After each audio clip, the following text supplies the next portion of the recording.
Assalamualaikum warahmatullahi wabarakatuh. Saya Apoteker Vika Nuzul Ramadhani, dosen jurusan Farmasi Fakultas Olahraga dan Kesehatan Universitas Negeri Gorontalo. Mata kuliah yang saya ampu adalah Integrated Farmakologi dan Terapeutik 2, di mana mata kuliah ini merupakan mata kuliah wajib yang berada di semester 3 dan memiliki bobot SKS sebesar 2 SKS. Mata kuliah IPT 2 ini merupakan mata kuliah di mana mahasiswa akan belajar mengenai mekanisme kerja terkait tata laksana terapi dan juga efek obat dari gangguan pernapasan, gangguan pada mata, hidung, dan juga tenggorokan, serta gangguan sistem saraf dan juga kesehatan jiwa. Mata kuliah ini sendiri merupakan integrasi mata kuliah farmakologi dan juga farmakoterapi. Pada mata kuliah IPT 2 ini terdapat dua capaian pembelajaran mata kuliah, di mana pada CPMK 1, mahasiswa mampu mengkonsepkan terkait mekanisme kerja dan juga efek obat-obatan gangguan pernafasan, gangguan mata, hidung, dan juga tenggorokan, serta telinga, serta gangguan syaraf, serta kesehatan jiwa. Dan CPMK kedua, mahasiswa mampu menelaah kasus terkait tata laksana terapi penyakit pada gangguan pernafasan, gangguan mata, hidung, telinga, dan juga tenggorokan, serta gangguan syaraf dan kesehatan jiwa. Bentuk pembelajaran pada mata kuliah Integrated Farmakoterapi dan Terapeutik 2 ini berupa kuliah belajar terbimbing, serta adanya penugasan terstruktur, di mana untuk kriteria indikator penilaian sendiri terdiri dari partisipasi sebesar 20%, kemudian tugas sebesar 20%, serta ujian tengah semester sebesar 30% dan ujian akhir semester sebesar 30%. Bismillahirrahmanirrahim. Assalamualaikum warahmatullahi wabarakatuh. Selamat pagi. Waalaikumsalam warahmatullahi wabarakatuh. Pagi Ibu. Ya, selamat pagi. Hari ini kita mata kuliah apa? IPT 2. Ya, IPT 2 ya. Mungkin sebelum itu saya mau absen terlebih dahulu ya. Absen, mungkin sebelum absen saya akan berdoa karena biar lebih dilancarkan dalam perkuliahan hari ini. Baik, berdoa dipersilakan menurut keyakinan masing-masing. Berdoa dimulai. Berdoa selesai. Hari ini masuk semua, Keting, Selvina, kemudian Gerald, kemudian Rizky. Ya, hari ini kita masuk di pertemuan ke-10. Kemudian di pertemuan ke-9 kemarin kita telah membahas mengenai konjungtivitis, di mana tujuan dari pembelajaran ini yaitu untuk agar kalian bisa mengetahui tata laksana dari penyakit konjungtivitis, kemudian yang kemarin mengenai glaukoma juga, kemudian yang hari ini kita akan membahas mengenai tinnitus, seperti itu ya.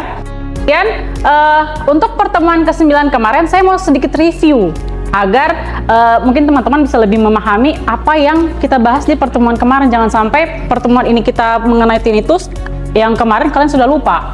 Jadi apa itu konjungtivitis yang kita bahas di pertemuan ke-9 kemarin? Ada yang tahu? Saya Ibu. Oh, silakan Adit.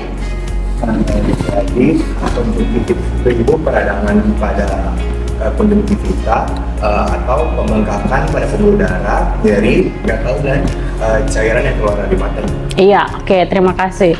Kemudian yang kedua, apa penyebab dari konjungtivitis? Ada yang tahu? Saya Ibu. Oh ya, silakan Icat. Jadi Ibu, untuk penyebab dari konjungtivitis sendiri itu dia bisa dari virus, yaitu dia mana virus ini dia 80% menyerang untuk penyakit ini. Kemudian ada bakteri seperti Streptococcus pneumoniae atau juga Neisseria gonorrhoeae. Oke, kemudian pertanyaan terakhir untuk review dari materi yang kemarin, apa kira-kira bakteri yang sangat jarang menyebabkan konjungtivitis? Ada yang tahu? Ya. Jadi bakteri yang sangat jarang menyebabkan penyakit konjungtivitis itu adalah Streptococcus, Moxarella catarrhalis. Moxarella catarrhalis dan Mycobacterium tuberculosis. Oke, terima kasih. Ya, jadi sumber suara itu hanya terdengar oleh si penderita tinnitus. Dia akan mendengar suara tapi tanpa adanya sumber suara. Nah, suara ini sering didengarkan atau digambarkan sebagai suara dering, kemudian dengung, atau juga desisan. Ada yang tahu desisan suaranya seperti apa? Seperti itu ya, itu desis. Nah, itu hanya didengar oleh si penderita dari tinnitus. Jadi yang normal tidak akan mendengarkan suara tersebut. Jadi cukup mengganggu ya. Kalau kalian membayangkan kalau kalian setiap hari mendengar suara denging atau cukup mengganggu kan? Ya, makanya itu perlu diterapi. Kemudian gejala utamanya apa? Yaitu adanya suara berdering, mendesis atau berdenging di telinga yang dapat terdengar pada satu atau di kedua sisi telinga. Kalian punya telinga ada dua kan?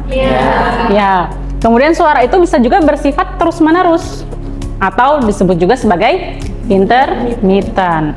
Di tinnitus itu dia merupakan sumber suara yang berasal dari yang namanya koklea. Koklea itu adalah dia berada pada bagian telinga, pada bagian dalam. Jadi telinga itu terbagi menjadi tiga, ada telinga bagian luar, ada telinga bagian tengah, dan pada bagian dalam. Nah, koklea itu ada di sini, kalian bisa lihat ya. Koklea itu ada pada bagian telinga, pada bagian dalam. Telinga pada bagian dalam. Lihat ya. Nah, kemudian saya akan sedikit memutarkan video yang mungkin bisa dilihat sama-sama.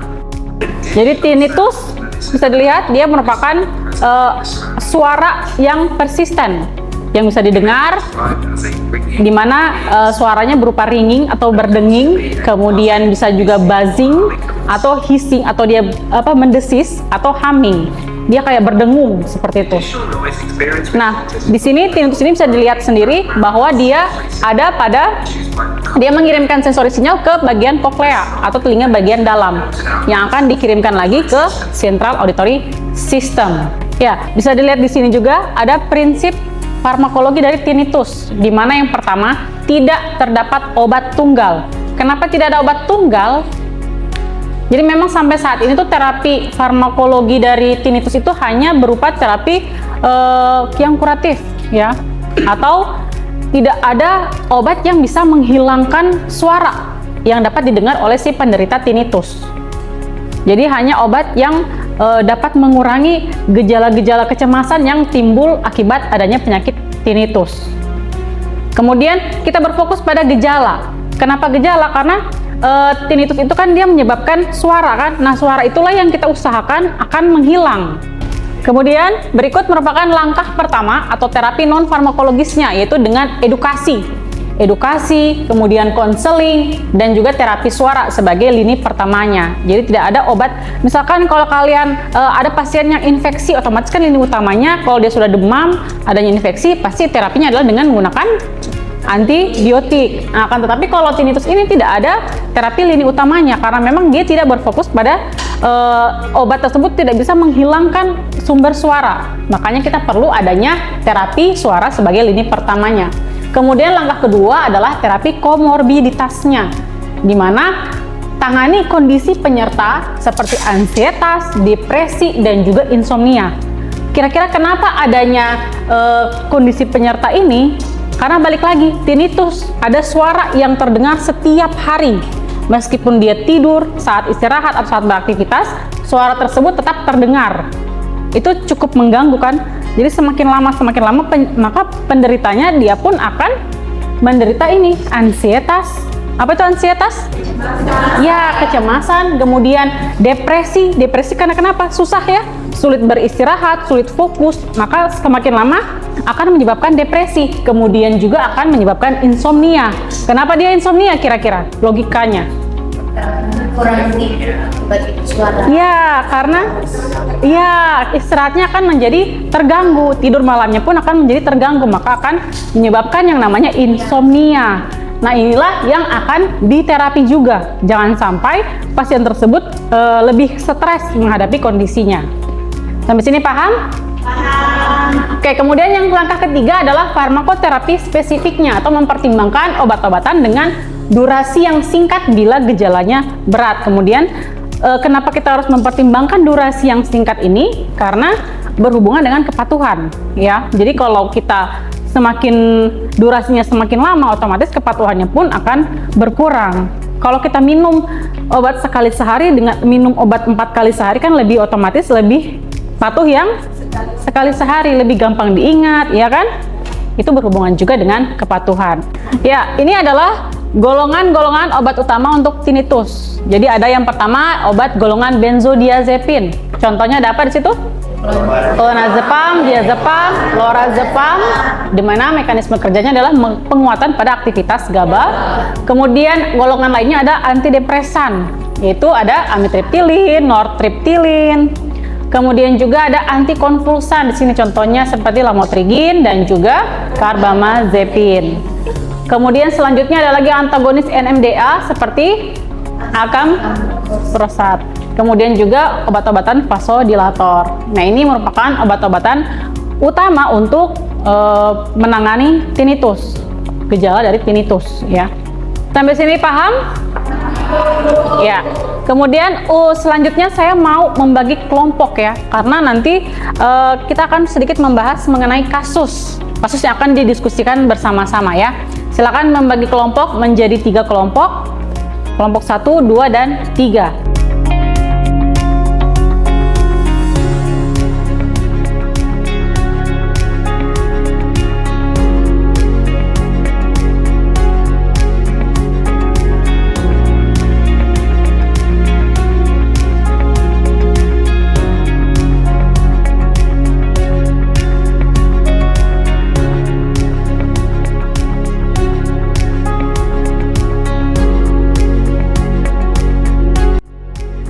Silahkan dari kelompok 1 untuk menjelaskan terlebih dahulu mengenai kasus tadi.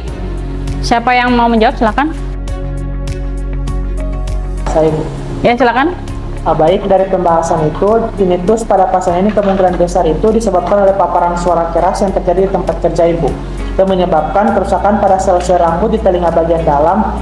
Nah, tinnitus sensori neural ini tidak dapat sepenuhnya disembuhkan. Namun terapi dapat membantu mengurangi intensitas gejalanya, Ibu. Oke, terima kasih. Untuk kelompok 2, silakan untuk tanggapannya mengenai kasus. Saya Ibu. Silakan. Jadi kalau dari kasus tersebut, pasien tersebut menderita tinnitus itu karena penggunaan ibuprofen yang memperburuk dari penyakit tersebut. Jadi penghentian dari NSAID itu dia adalah terapi yang sangat tepat agar penyakit dari tinnitus tersebut tidak bertambah atau semakin parah. Oke, terima kasih untuk kelompok 2. Baik, untuk kelompok terakhir silakan kelompok 3.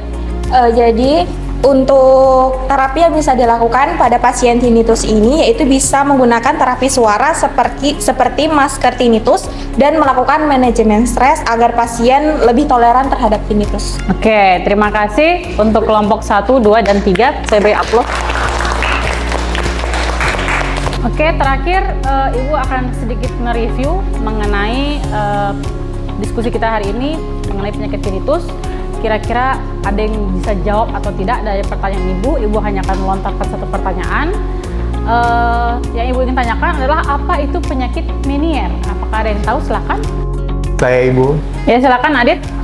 Penyakit Meniere itu adalah kelainan pada telinga bagian dalam yang bisa menyebabkan pusing berputar atau vertigo, gangguan pendengaran, dan gangguan telinga atau tinnitus, Ibu. Oke, terima kasih Adit. Oke, selanjutnya Ibu akan mengevaluasi pertemuan hari ini. Kita akan sedikit games, ya. Games ini Ibu dalam bentuk kuisis seperti biasa. Kalian sudah pernah kuisis kan sama Ibu? Iya. Oke, silakan disediakan dulu HP-nya, dimana nanti Ibu akan membagikan kodenya. Silakan untuk HP-nya diklik untuk linknya di joinmyquiz.com. Kemudian masukkan kodenya 211658. 211658. Sudah ada 2 peserta yang bergabung, 3 peserta.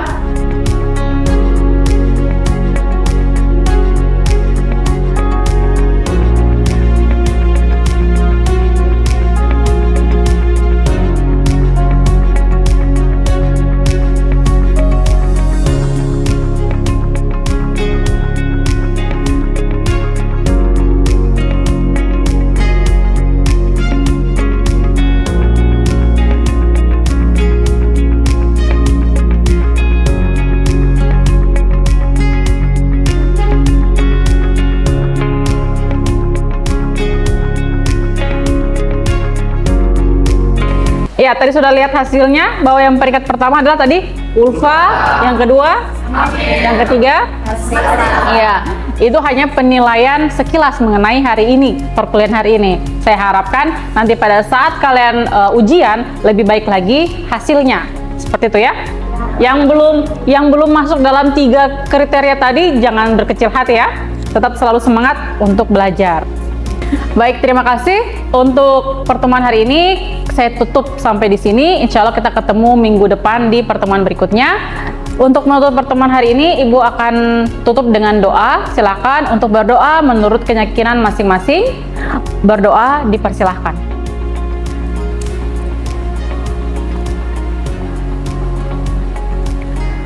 Berdoa selesai.